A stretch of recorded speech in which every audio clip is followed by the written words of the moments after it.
নমস্কার সকলকে। কাল রাত্রি 9টার সময় আনুষ্ঠানিকভাবে অন্নপূর্ণা যোজনার ফর্ম প্রকাশ করা হয়েছে।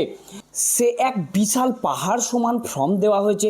অগ্নিমিত্রা পাল ম্যাডাম বলেছিলেন যে খুব সহজ করা হবে, কিন্তু এত সহজ ফর্ম সত্যিই ভাবা যায় না যে এত সহজ ফর্ম কিভাবে সাধারণ মানুষ ফিল আপ করবেন। এক 12 পেজের বিস্তর ফর্ম দেওয়া হয়েছে, পাহাড় সমান এক ফর্ম প্রকাশিত করা হয়েছে। কিন্তু এখানে একটু স্বস্তির নিঃশ্বাস রয়েছে যে আপনারা এই ফর্ম ফিল আপ করার জন্য 90 দিন টাইম পাবেন, এবং এই 90 দিন সময়কালে আপনাদের কিন্তু লক্ষ্মী ভাণ্ডার কন্টিনিউ থাকবে। লক্ষ্মী ভাণ্ডার আপনাদের এই 90 দিনের মধ্যে বন্ধ করা হবে না, কিন্তু যতটা তাড়াতাড়ি সম্ভব আপনারা ফর্ম ফিল আপটা করবেন। 1 তারিখ থেকে আপনারা ফর্ম সাবমিট করতে পারবেন। কিন্তু ফর্ম ফিল আপ করার আগে আপনাদের কয়েকটা কথা বলে রাখি। আপনারা ফর্মটি সবার প্রথম আজকে দেখিয়ে দেওয়া স্টেপগুলি থেকে ডাউনলোড করে নেবেন। ডাউনলোড করার পর কোন কোন ডকুমেন্টস চাওয়া হয়েছে সেই ডকুমেন্টসগুলো রেডি করে তারপরেই ফর্ম ফিল আপ করতে বসবেন। অযথা ভুল করলে 40-50টা টাকা ফর্ম প্রিন্টের জন্য যেটা লাগবে সেটি আপনাদের কিন্তু বেকার হয়ে যাবে। তো এই ফর্মটি আপনারা কোথা থেকে ডাউনলোড করবেন চলুন আমি আপনাদেরকে স্টেপ বাই স্টেপ দেখিয়ে দিচ্ছি।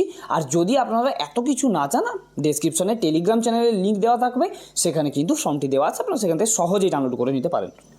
তো এই ফর্মটি ডাউনলোড করার জন্য আপনাদেরকে আপনাদের ফোনে যে কোনো একটি ব্রাউজারে চলে যেতে হবে, এবং এখানে গিয়ে আপনাদেরকে socialsecurity.wb.gov.in লিখে সার্চ করতে হবে, এবং সার্চ করে দেওয়ার সঙ্গে সঙ্গে অন্নপূর্ণা যোজনা গভর্নমেন্ট অফ ওয়েস্ট বেঙ্গল লেখা আসবে।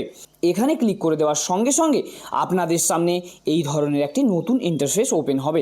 এখানে ট্র্যাক অ্যাপ্লিকেশান স্ট্যাটাসের নিচে দেখুন download Annapurna Yojana from English. এখানে আপনারা ফর্মটি দুভাবে ডাউনলোড করতে পারবেন, ইংলিশ এবং বেঙ্গলি। আপনারা যাতেই ফিল আপ করুন অবশ্যই একবার বাংলাতে দেখে নেবেন, কারণ হচ্ছে অনেক জিনিস না হলে আপনারা ইংরেজিতে বুঝতে পারবেন না। তো এখানে ডাউনলোড অন্নপূর্ণা যোজনার যে ফর্ম, এখানে আপনারা ক্লিক করলেই কিন্তু আপনাদের সামনে একটি ফাইল ওপেন হয়ে যাবে। আপনারা দেখতেই পাচ্ছেন আপনাদের সামনে ফর্মটি রয়েছে, এক বিস্তর ফর্ম। এই ফর্মটি আপনাদেরকে কিন্তু সম্পূর্ণ ফিল আপ করতে হবে। তাই ফিল আপ করার আগে অবশ্যই ফর্মটি ডাউনলোড করে আপনারা দেখে